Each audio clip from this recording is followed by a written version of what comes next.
High বন্ধুরা, মা মেয়ের রান্নাঘরে সবাইকে স্বাগত জানিয়ে আজকে আপনাদের জন্য রান্না করতে চলেছি পনির কাবাব। উপকরণে কি কি লাগছে একবার আপনারা দেখে নিন।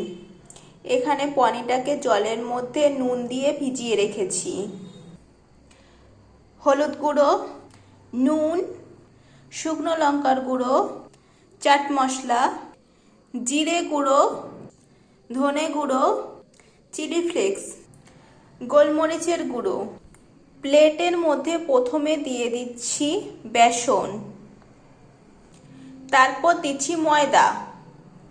এবার একটা একটা করে গুঁড়ো মশলাগুলো দিয়ে দিচ্ছি। প্রথমে দিচ্ছি শুকনো লঙ্কার গুঁড়ো, জিরে গুঁড়ো, ধনে গুঁড়ো, চাট মশলা, হলুদ গুঁড়ো, নুন, চিলি ফ্লেক্স, গোলমরিচের গুঁড়ো। এবার এগুলোকে মেখে নিচ্ছি।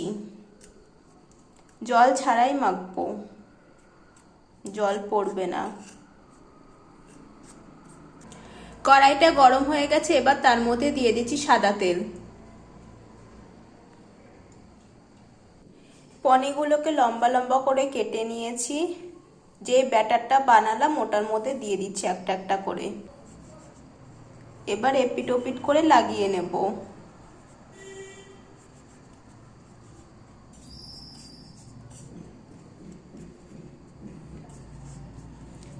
এভাবে সবগুলোকে করে নিচ্ছি।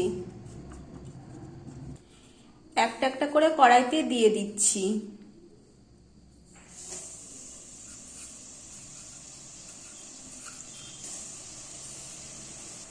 উল্টিয়ে দিচ্ছি।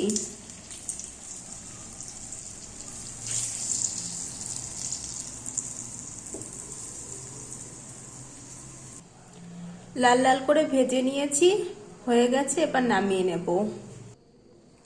আমাদের রান্না পনির কাবাব আপনাদের কেমন লাগলো অবশ্যই কমেন্ট করে জানাবেন।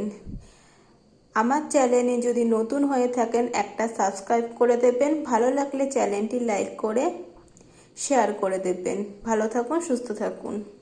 আজকের মতন বিদায় নিচ্ছি।